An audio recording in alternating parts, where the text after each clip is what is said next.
Di antara nikmat yang sering kita nggak sadari itu adalah nikmat Allah menyelamatkan kita dari banyak kerugian.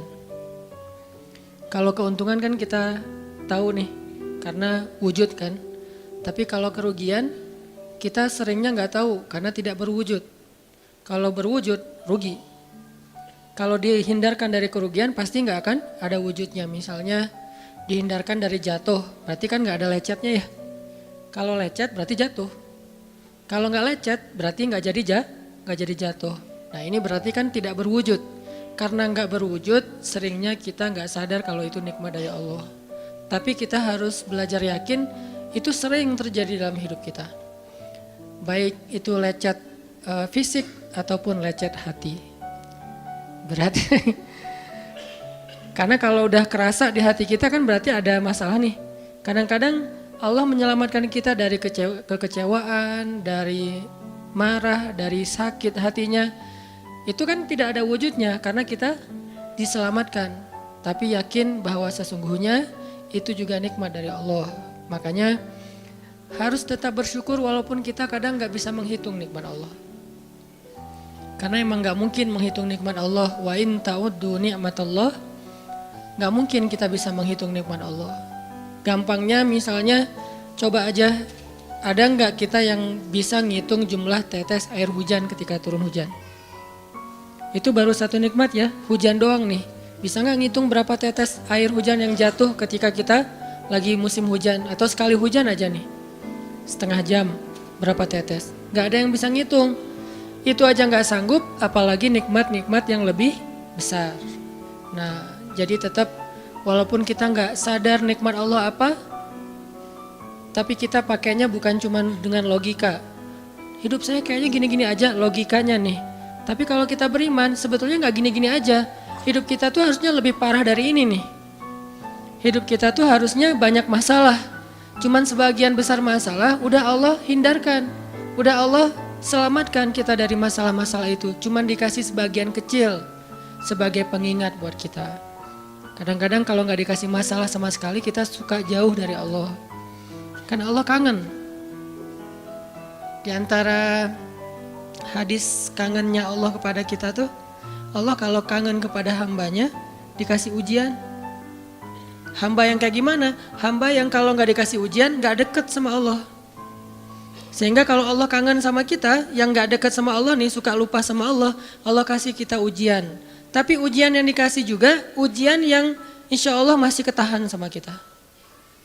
Karena Allah gak mau ngasih kita ujian yang mencelakai kita. Kalau itu terjadi namanya bukan ujian, tapi namanya azab. Dan insya Allah orang beriman gak dapat itu. Yang dapat kayak gitu tuh kelasnya udah kelas Firaun, Haman, Korun, Namrud ya.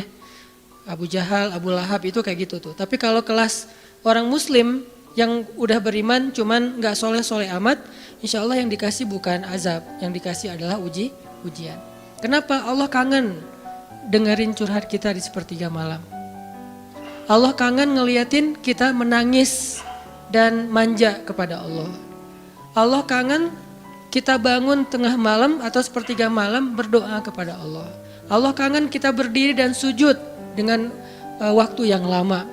Kadang-kadang sujudnya setengah jam, saking lagi berserah diri kepada Allah. Allah kangen, makanya dikasih ujian dikit. Tapi ujian yang dikasih ke kita tuh sedikit dibandingkan yang Allah hindarkan dari kita. Tapi mana buktinya dihindarkan? Kalau ada buktinya namanya gak dihindarkan. Kalau sudah wujud namanya kena. Kalau gak kena pasti gak ada wujudnya. Terus gimana kita tahu? Kita mungkin gak tahu, tapi kita bisa meyakininya, iman. Makanya yang dipakai bukan hanya logika, tapi juga iman. Karena Allah Subhanahu wa taala menyelamatkan kita siang dan malam. Kulla yaumin huwa fi sya'n. Itu ayatnya.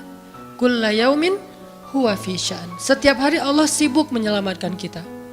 Salah satu tafsir dari kalimat fi sya'nin adalah Allah sibuk menyelamatkan kita. Setiap hari kulla yaum. Sibuk menyelamatkan fulan-fulan, sebanyak jumlah manusia, sebanyak itulah yang Allah selamatkan. Bukan cuma mukmin, bahkan orang kafir juga kadang Allah selamatkan. Cuman di dunia, kalau di akhirat beda lagi ceritanya. Kalau di dunia, rahmat Allah semuanya dikasih. Baik kepada mukmin ataupun kepada yang tidak mukmin. Dikasih rahmat Allah di dunia, tapi di akhirat hanya berlaku bagi orang-orang yang beriman. Kenapa orang yang tidak beriman kok dikasih rahmat Allah di dunia? Karena di sisi Allah dunia itu kecil, gak terlalu berharga, makanya dikasih semuanya. Akhirat itu berharga, makanya dikasih buat yang Allah sayangi, yang Allah pilih doang, yaitu orang yang beriman. Jadi jangan sampai kita berpikir Allah tuh kayaknya gak fair, kok orang gak beriman dikasih rahmat di dunia?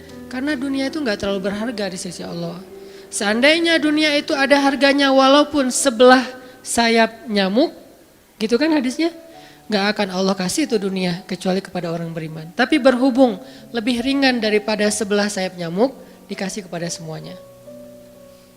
Ibaratnya kalau kita ngasih kayak ngasih lagi jalan gitu ya,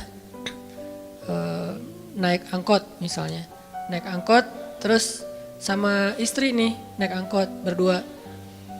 Terus pas turun angkot, harga angkotnya tuh misalnya 3.000, udahlah kasih aja 5.000. Karena 2.000 yang kita kasih, nggak mungkin istri kita komplain, kemarin aku minta nggak dikasih, nggak akan mungkin kan? Kenapa? Cuma 2.000, tapi coba ngasih 100.000, beda tuh. Karena dia sesuatu yang ringan, maka tidak perlu komplain, 2.000 doang, saya juga dikasih lebih dari itu. Harusnya kita sadar bahwa dunia itu 2.000-an. Dunia itu cuma 2.000-an, gak terlalu berharga lah, walaupun tetap butuh, gak berharga juga butuh. Sehingga ketika ada orang yang tidak beriman dikasih 2.000-an kayak gini, kita yang beriman jangan sirik. Mending saya gak beriman kalau kayak gitu, ternyata gak beriman juga dapat tuh banyak. Gak banyak, cuma 2.000-an, dan kita mah dikasih lebih banyak dari itu, cuman yang dilihat 2.000-nya, bukan yang ratusan ribunya. Ini artinya teman-teman, yuk kita tetap belajar bersyukur kepada Allah. Walaupun kita gak sadar nikmat Allah itu apa. Kita gak bisa ngitung dengan logika kita. La tuhsuha, gak mungkin bisa dihitung dengan logika. Tapi kita masih punya logika iman. Yang kita yakin, kulla yaumin huwa fi sya'n. Setiap hari itu Allah ngasih nikmat buat kita. Setiap hari itu Allah menyelamatkan kita dari banyak masalah. Setiap hari. Bukan pernah tuh dulu gua nyelamatin lo, enggak. Setiap hari diselamatin. Kita ada orang yang kadang-kadang nyelamatin kita dari satu musibah, itu kan berjasa dan kita kayak ngingat seumur hidup kan ya. Dianggap kayak orang yang paling berjasa dalam hidup kita. Dulu hampir putus gara-gara dia nggak jadi putus gitu. Nyambung lagi dalam bentuk yang halal misalkan ya. Berarti kan dia paling berjasa nih. Kalau nggak gara-gara dia nih udah putus tuh. Kalau nggak gara-gara dia udah cerai nih. Alhamdulillah gara-gara si fulan, gara-gara ustadz itu, gara-gara teman saya, gara-gara orang tua, kita yang tadinya hampir bercerai, nggak jadi bercerai kan dia berarti berjasa banget dalam hidup kita, menyelamatkan rumah tangga. Allah menyelamatkan kita dari yang kayak gitu-gituan tuh kulla yaum, setiap hari. Kalau yang belum menikah, setiap hari Allah menyelamatkan kita dari zina. Apalagi kita hidup di zaman fitnah. Apalagi kita hidup di kota besar kayak di Bandung, yang fitnahnya mungkin lebih besar daripada di desa. Dengan mudah kita bisa terjerumus ke dalam dunia-dunia yang kayak gituan. Mudah banget. Tapi setiap hari diselamatin, besok diselamatin lagi, lusa diselamatin. Walaupun seringkali Allah pengen nyelamatin kita, kitanya aja yang kekeh gak mau diselamatin. Udah jatuh, Allah selamatkan dari apa? Dari makin terpuruk. Kadang-kadang kan jatuh ketiban tangga nih. Jatuh doang gak ketiban tangga. Allah selamatkan. Kalau nggak diselamatkan 100%, minimal diselamatkan sebagiannya. Supaya kita nggak benar-benar hancur. Itu sering. Yang pernah merasakan masa-masa kelam di masa lalunya, harusnya kan ketika kita dulu kayak gitu, kita mungkin udah mati kali ya. Yang sering tawuran misalnya, yang sering tarung di jalan, alasannya alasan sepele gitu. Kayak kemarin saya pas ke Jakarta ada acara di daerah Bintaro tuh, lagi jalan, ada tawuran pelajar, pada bawa golok, bawa samurai, bawa celurit segala macam. Kita agak-agak kaget karena kita platnya plat D gitu kan, agak bahaya nih di Jakarta soalnya. Langsung kita gimana nih plat D, masa mau ditutup pakai tangan, nggak mungkin kan ya mobil.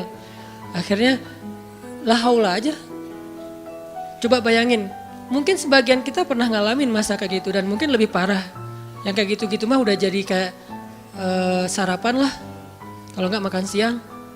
Kayak gitu-gitu, udah sering. Kenapa masih bisa selamat dan sekarang bisa duduk di masjid? Kalau bukan karena Allah menyelamatkan kita.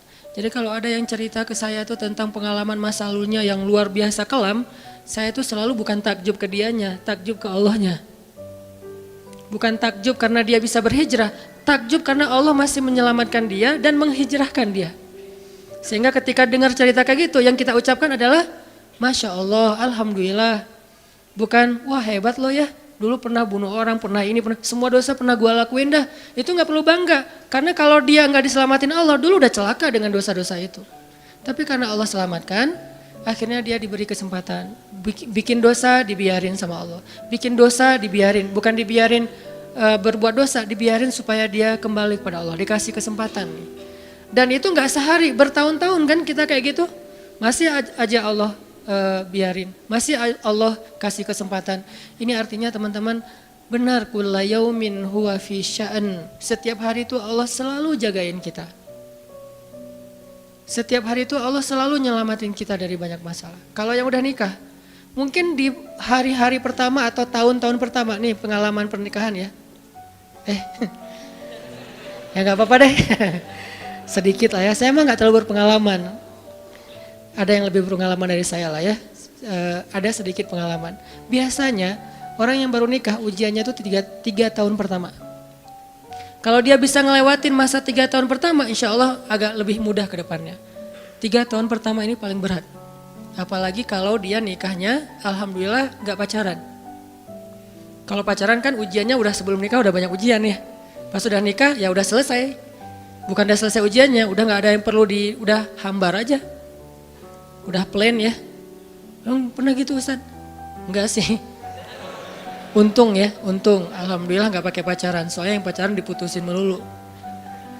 Jadi yang udah pacaran lama, pas udah nikah, kita mau ngapain lagi ya? Kayaknya udah semua ya. Oh iya, udah semua. Bulan madu dari dulu juga udah sering. Kan udah agak-agak plan gitu kan. Tapi kalau yang belum nikah, belum pacaran, nikah nih. Jadi kayak benar-benar baru pacaran, cuman ada konsekuensi lain yang mungkin ini jadi kayak semacam ujian lah biar sabar. Masa-masa adaptasi, masa-masa saling mulai mengerti, oh ternyata kamu tuh kayak gini dan segala macam. Apalagi kalau baru nikah langsung LDRan kan berat banget tuh. Nikah LDRan, pacaran LDRan aja berat. Bener gak sih? Nggak ngaku Pacaran LDRan aja berat, apalagi nikah LDRan. Kenapa? Pacaran itu kan masih banyak pantangan. Nikah kan udah masih banyak ibadahnya. Tapi nggak boleh ibadah, coba gimana? Nggak sengsara tuh, merana kan? Harusnya boleh tapi nggak boleh. Yang tadinya nggak boleh aja sengsara, apalagi udah boleh. Nah ini artinya setiap hari dalam tahun-tahun pertama pernikahan kita bisa aja mengatakan, udah deh, saya talak kamu. Apalagi laki-laki. Kalau nggak sabar dikit keluar kata-kata talak. Kalau udah keluar nggak bisa ditarik lagi tuh. Karena kalimat itu walaupun guyon tetap kena kan. Guyon aja kena apalagi serius. Enggak usah, saya waktu itu lagi dikuasai amarah. Emang ada yang cerai dalam keadaan nyaman? Kita talak yuk gitu. Nggak ada kan. Yang namanya cerai pasti marah tuh. Jadi nggak ada istilah gara-gara marah terus talaknya nggak berlaku, nggak. Maksud marah yang nggak berlaku talak itu kalau sampai hilang akal. Tapi rata-rata kita masih berakal sih walaupun marah juga. Karena ada orang yang marah tuh kemudian dia jadi kayak orang yang gila gitu gara-gara marahnya itu hilang akal. Tapi kalau masih berakal, masih mukallaf, masih bisa berpikir, ya namanya cerai nggak ada yang nggak marah. Yang namanya cerai pasti marah. Aku talak kamu. Gak ada, udah talak manggilnya say. Udah gitu pakai emoticon yang love gitu. Tapi talak kan agak-agak klise ya. Gak ada, pasti emoticonnya tuh berderai-derai atau hatinya terbelah kan gitu kan ya. Lagi rame soalnya tuh yang kayak gitu-gitu. Ini artinya bahwa yang namanya talak gak ada nyamannya. Pasti lagi marah dan tetap berlaku teman-teman. Kalau nggak Allah membimbing lisan kita, mungkin hari kedua udah talak tuh. Kalau Allah nggak membimbing hati kita, mungkin bulan pertama udah talak. Berarti kulla yaumin huwa fi sya'an. Sebetulnya kalau dengan logika iman, harusnya kita yakin Setiap hari itu Allah pasti nyelamatin kita, setiap hari. Cuman karena udah diselamatin jadi nggak ketahuan. Kalau nggak diselamatin ketahuan. Mau jatuh di jalan nih, naik motor nih, mau keserempet harusnya jatuh. Tapi nggak jadi keserempet. Atau keserempet dikit nggak jatuh. Kan kita suka lupa kalau kayak gitu kan ya. Kalau udah jatuh baru ingat. Kan saya tadi udah baca bismillah, kenapa masih jatuh? Gitu kan. Tapi kalau nggak jatuh, kita lupa bahwa ternyata perjalanan kita itu dilindungi oleh Allah. Sehingga kalau udah sampai bilang, alhamdulillah. Jadi banyak yang kita nggak bisa ngitung karena memang tidak terjadi. Kenapa nggak terjadi? Allah yang menyelamatkan kita. Kulla yaumin huwa fi sya'an. Sehingga tetap walaupun mungkin kita nggak ngerasain, bilang aja alhamdulillah, alhamdulillah setiap hari aja gitu. Karena nggak ada ruginya juga kita ngomongin alhamdulillah. Satu-satunya kata atau nama yang nggak rugi disebut cuma nama Allah. Dan satu-satunya nama yang rugi kalau disebut nama mantan. Itu nggak enak banget nyebutnya. Kadang-kadang lagi ngobrol sama temen atau lagi kenalan di dalam kampus nih ya. Atau kelas anak baru ceritanya. Kan kenalan nih. Dipanggil nama sama guru satu-satu. Pas ada satu nama misalnya namanya siapa gitu kan ya. Kita sendiri yang pas nama itu disebut langsung meriang.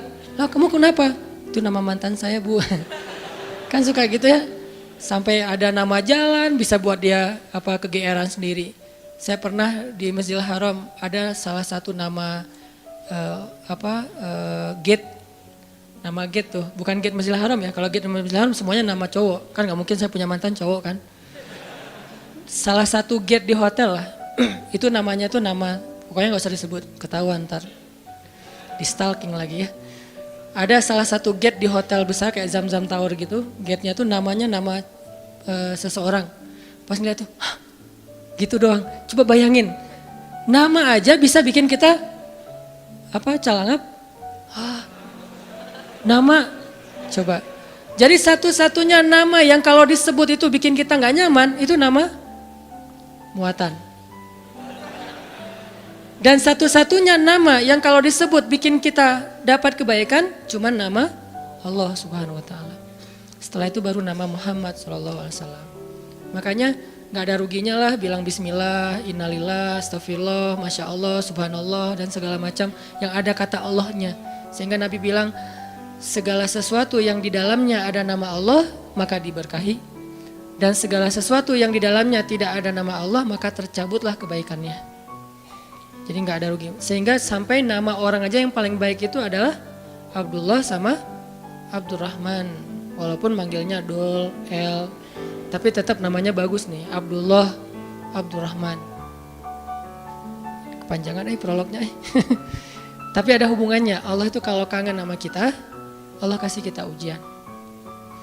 Makanya jangan bikin Allah ngasih kita ujian kalau kangen, tapi ngasih kita nikmat. Kenapa Allah kasih kita nikmat? Soalnya kita udah biasa, gak perlu diuji juga, udah tetap setiap malam tuh curhat sama Allah. Bukan pas lagi banyak masalah doang baru curhat. Kalau pas banyak masalah doang baru curhat, berarti pas kita lagi normal, kita lama tuh gak ketemu Allah. Gak pernah miss call Allah, gak pernah japri Allah, gak pernah curhat ke Allah, gak pernah DM. Kan Allah kangen nih, kemana ya dia kok gak pernah DM saya? Kok gak pernah miss call saya? Kok gak pernah japri ke saya? Padahal online-nya sering loh. Tapi kok gak pernah ke saya, nih online-nya masih apa nih? Kan Allah suka gitu sama hambanya, walaupun dengan analogi sosmed ya. Tapi Allah tuh perhatian banget sama kita. Allah nungguin kita datang. Setelah sekian lama kita cuek sama Allah, tiba-tiba kita baru niat mau datang. Duh, udah lama juga ya saya belum japri ke Allah. Baru gitu doang, belum diketik nih, belum typing. Baru niat doang nih, Allah udah bahagia coba. Allah kok baik banget nih sama kita ya. Seolah-olah Allah butuh kita, padahal gak sama sekali loh. Ghaniyun anil alamin. Allah tuh gak butuh kepada siapapun di antara hambanya, gak butuh sama sekali. Tapi kayak seolah-olah Allah tuh yang butuh banget sama kita. Saking baiknya Allah. Allah itu raufun, rahimun, karimun, jawadun, apalagi latifun. Nah latifun Allah tuh. Sangat pengen dekat sama hambanya, itu Allah. Udah lama pergi nih. Sibuk dengan semua orang dijapri, semua orang dia chat sampai tengah malam chat sama orang lain. Tapi Allah gak pernah dijapri, Allah tungguin. Kalau manusia mungkin kita bisa nyebutnya kayak kesepian gitu. Tapi Allah kan gak mungkin kesepian, tetap aja Allah nungguin seperti orang yang kesepian. Saking kangennya sama kita coba. Begitu kita ada masalah datang ke Allah, Allah gak bilang, Giliran sekarang aja lo datang, enggak kayak gitu Allah. Langsung Allah dekap, langsung Allah, ada apa hambaku? Hal min haja, apakah kamu butuh sesuatu? Hal min taib, apakah kamu mau diterima taubatnya? Hal min mustaghfir, apakah kamu mohon minta ampun? Allah tanya kepada kita setiap malam, dicuekin lagi. Datang Allah ke langit dunia. Harusnya kan Allah suruh aja malaikat kasih tahu ke dia supaya berdoa. Enggak, Allah yang langsung turun. Ibaratnya Allah yang ngejapri kita, enggak dirit juga. Setiap malam japri, setiap malam enggak dirit. Padahal online-nya, lasinnya tuh per setiap jam bahkan setiap menit dia online terus. Tapi yang Allahnya enggak dirit, ketimpa lagi tuh. Marahkah Allah? Enggak. Kalau Allah marah, pasti kita udah celaka dari dulu juga.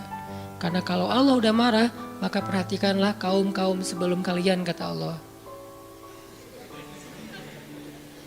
Perhatikanlah kaum-kaum sebelum kalian, Ad, Samud, atau tokoh-tokoh sebelum kalian, Firaun, Haman, Namrud, dan seterusnya. Perhatikan kalau Allah udah marah nih, berarti Allah belum marah sama kita. Tapi jangan sampai batasan waktu yang Allah buat itu kita lewatin, itu bahaya.